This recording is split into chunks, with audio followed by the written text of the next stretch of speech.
Hey everybody, I'm DeoGenZ. Welcome back to my Nobunaga Plus Pokemon, saying this title backwards, Play Let's. So, last episode, we took on the Ghost Nation, conquered, as usual. And this episode, we'll be taking on the Steel Nation, whose Busho warrior is one of my favorites. Iyasu. Wait till you get a load at this guy. This looks like a Busho warlord that is ready to conquer the entire Ransei region. Man, oh man, oh man. I can't wait till the post-game to play as him. I sure hope you can. I mean, I know there is Yoshihiro's quest that you can go on. That's one of the post-game adventures. But I don't see why they wouldn't. I don't know. He's also got a cool henchman who also is looking very maniacal with his Metagross kind of costume. Tadaxu. Yes, Tadaxu's his name? Yeah, Tadaxu's his name. And he's got very cool armor on. Very stern look, ready to take on any challenge that comes his way. And while they are one of my favorite Busho warlords based on their artistic renditions, and their Pokemon of choice, I gotta say, Aggron and Metagross are some of my favorite Pokemon of all time. They are really one of the coolest, two of the coolest. But this map itself is frustrating. This battle, it's not hard as long as you bring the right Pokemon, which, yeah, that goes without saying. You know, don't walk into a knife fight. Or I got that backwards. I'm thinking in backwards terms today. I don't know why. But don't bring a knife to a gunfight. You don't want to bring a grass type to a steel warlord taking over expedition. It's just not going to work that way. Okay, wow. So, damn, I almost like Luxio's attack better than Luxray's. What? Can't attack over the gear? Bullshit. Yeah, that's the only unfortunate thing. You don't know what kind of attack they're going to get until they evolve. I guess if I had a choice, I would probably keep Luxio instead. That's why they ask you, are you sure you want to evolve? Oh well. But you can only go on certain paths in this gym, and many of them are blocked off by the steel barriers that you can raise and lower with those giant gears by stepping on them. But it's just a big pain in the ass. It really is just a pain in the ass. Oh yeah, that thing, whatever that is, that claw guy. He also does that sometimes. Oh, but that works out the best. We're going to eliminate that Quagsire with no problems.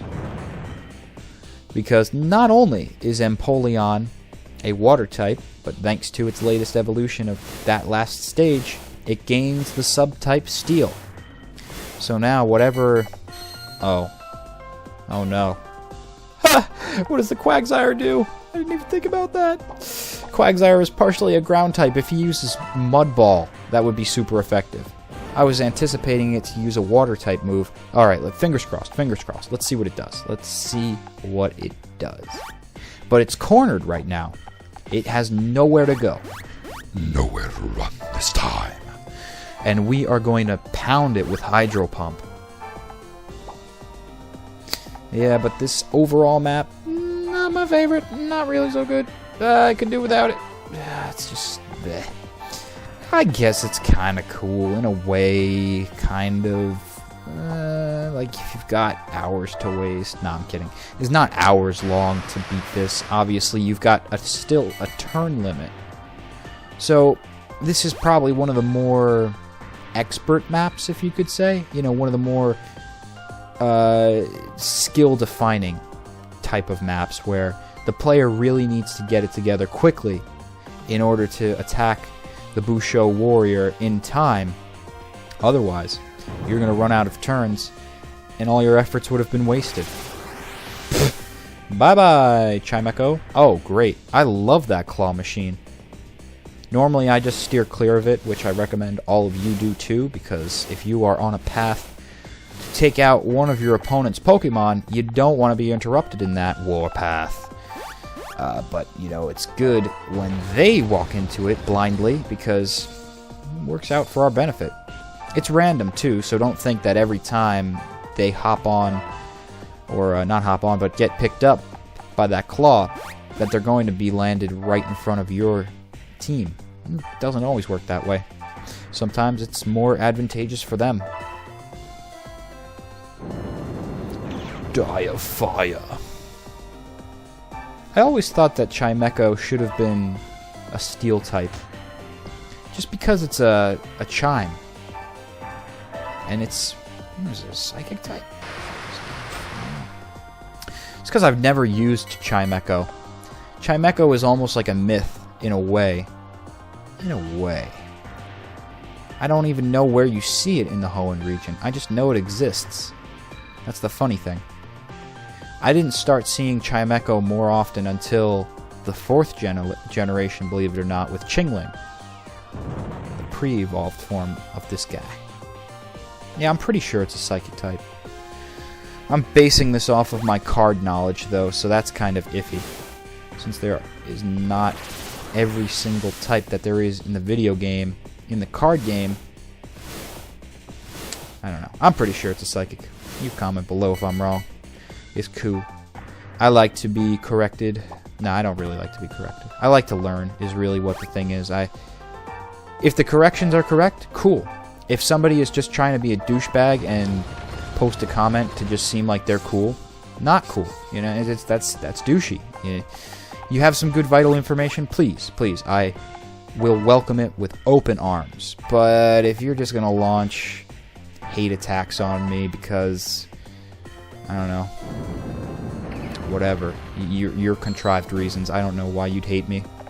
Sure, someone could find a reason. I'm sure I could find a reason easily. My voice, you know, it's funny, I do so much talking, so much editing, and you'd think, oh, DeoGenZ must have a big thing of narcissism if he is editing all these videos all the time, because he's got to hear himself speak so often. Well, truth be told, I hate the way my voice sounds. I really, really do.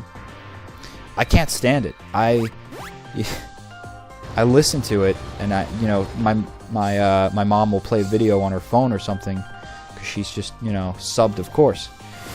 And she's checking things out, and I'm like, no, you need to put the headphones on or go to the next room, because I can't stand it. I cannot watch a video of mine, okay? I cannot.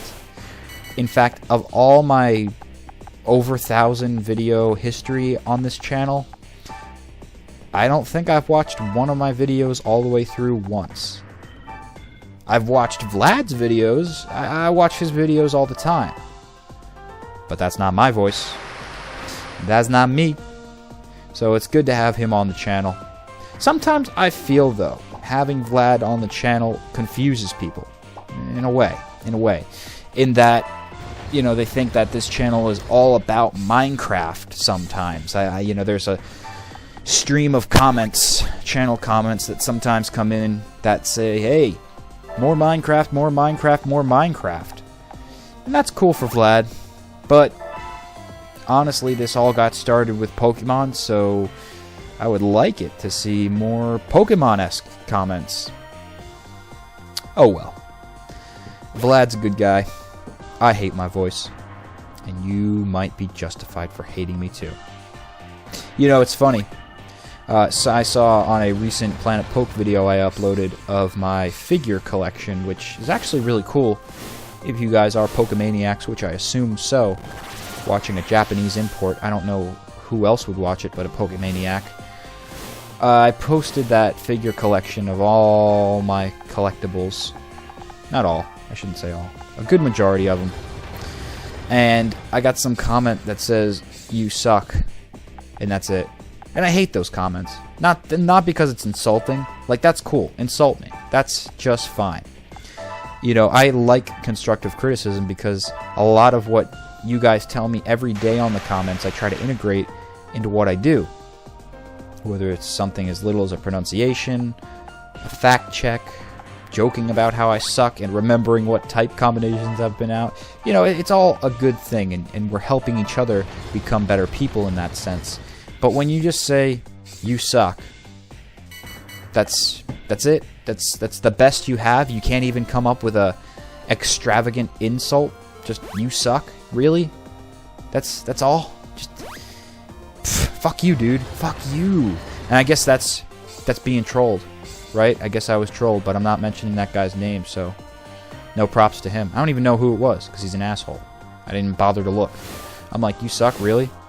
You don't even have a reason? Well, fuck you. You know, tell me I suck, but tell me in excruciating detail what pisses you off about me. There was a viewer I had once here, and I don't know if he still watches, but his name was Shed Ninja Sweeper, and he had a lot to say in regards to what he thought about me, and I wish I could remember what some of those things were.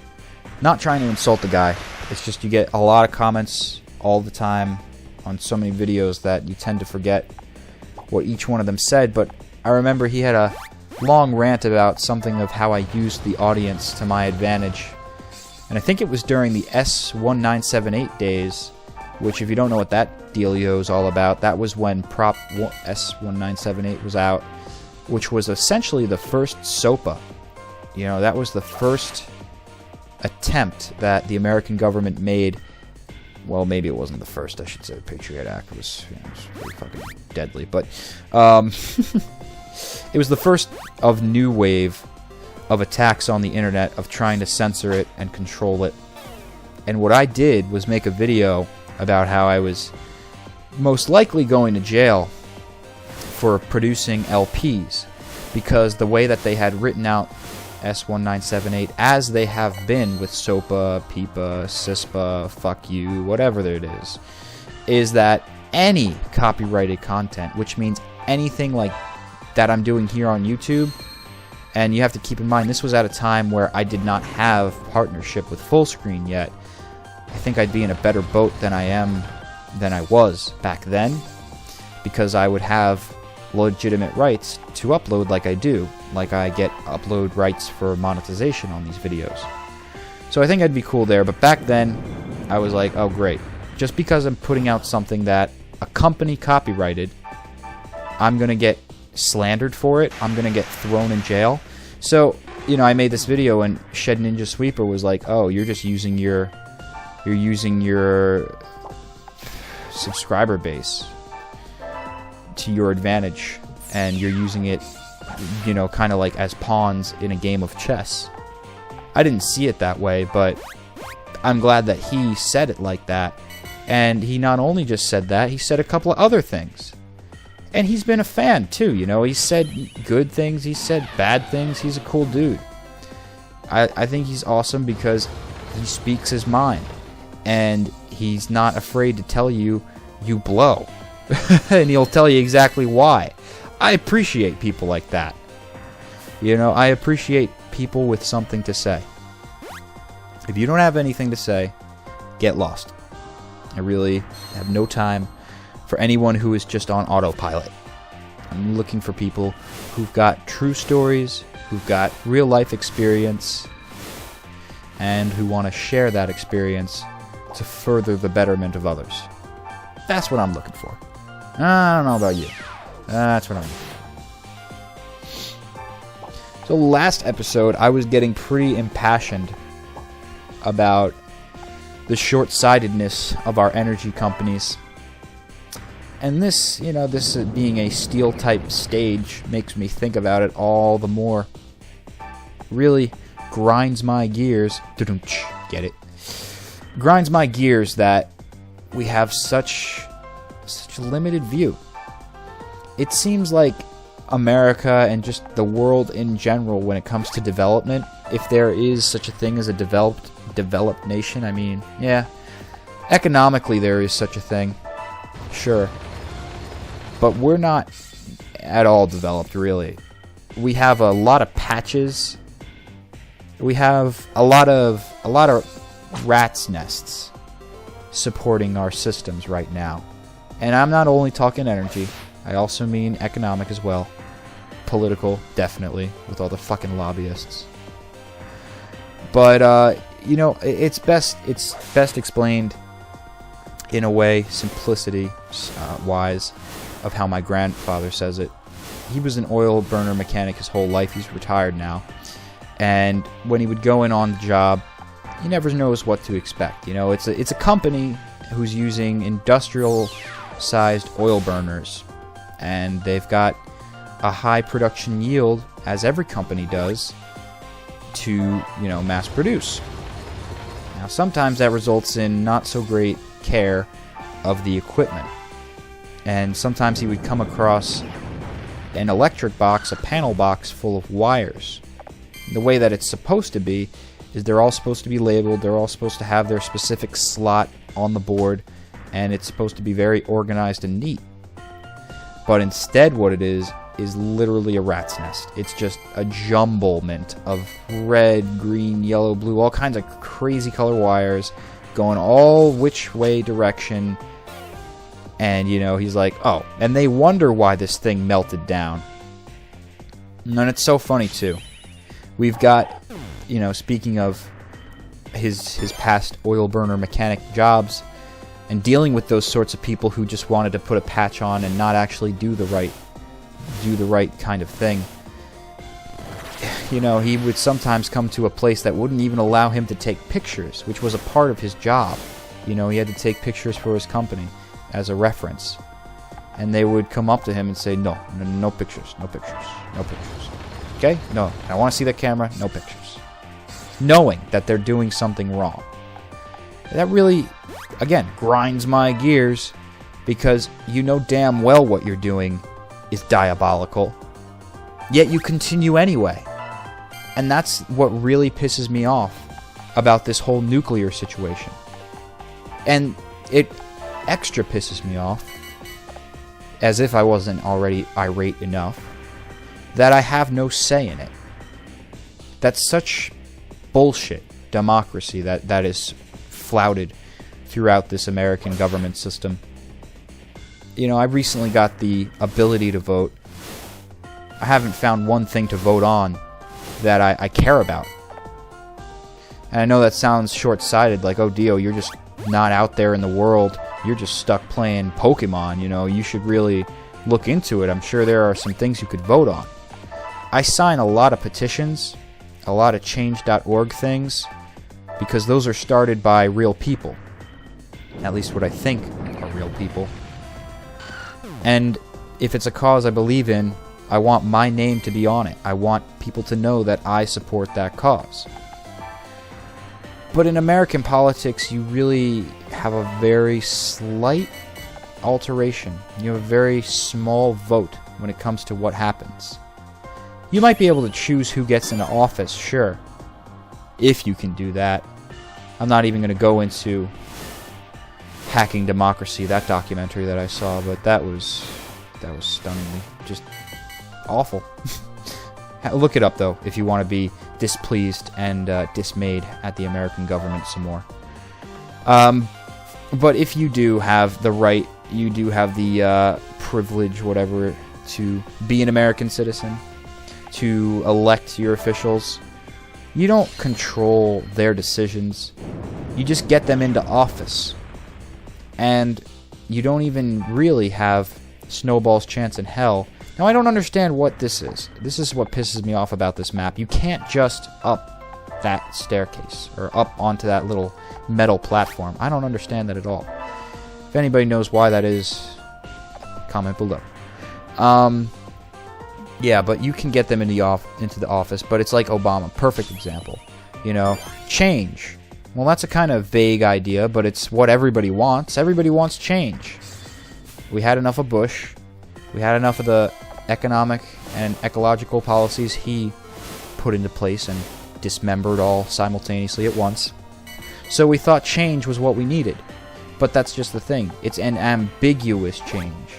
You don't get to decide what that change is. You have no say. Even if you're qualified, you really don't have a say. And that is upsetting. And someone like myself, who maybe I'm not too qualified at the moment. Wow, it looked like it was going to head right for Empoleon there. Even though I'm not highly qualified at the moment, because I don't have any degrees yet, I'm working towards them. And it's obvious by what I talk about in my videos that I'm a concerned individual with what's going on in the world. So why is my voice not heard? Why is my voice not thrown into the political arena? Well, because I don't have any lobbying power. But why did I start all this? Because money. It's down to money. It's down to patches. It's down to doing a shitty job, not having the discipline to do it right, making a rat's nest of an economy or ecology, and thinking that's okay. But here's the catch, people. Here's the wrapping it up kind of statement you need to keep in mind. You can continue to keep a rat's nest of wires for maybe 5 years, sure. And that industrial boiler, it'll produce you some good GDP. It'll make some good products. Some. But eventually you're going to have $1 million oil burner replacement cost for the exploded tank that you now have on your hands because you did not maintenance it correctly. You did not set it up properly, and now the fail-safes that were supposed to alert you to a potential disaster where the tank would melt down. The other day, as I'm recording this, I'm actually at my grandfather's house. So he was exchanging some pictures with me of melted down boilers. They're not supposed to melt down. Just like nuclear reactors, they're not supposed to melt down. We're supposed to have fail-safes for that. But when the fail-safes fail, because you didn't do enough pre-planning, in the case of nuclear reactors, or the fail-safes fail because you didn't do enough pre-planning in the wiring situation, where now you've got a rat's nest of cables that are now potentially going to cause a factory explosion. Now you've got something unmanageable on your hands. And at a certain point, money doesn't change a damn thing. While it inflates this system, for a time, it's temporary. It doesn't do a whole lot in the grand scheme of things planetarily. The Earth does not give a shit about what kind of currency you keep. It only pays attention to processes. It only reacts to energy transfers. It does not care if you get a reaction because you didn't have enough foresight to see that tides rise and that flooding would be an issue for your reactors.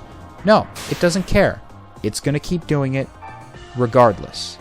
And when that new energy is introduced into the system in the form of radioactivity, the Earth will find something to do with it too. I don't know if you've ever seen pictures of the area of Chernobyl, but it looks just fine.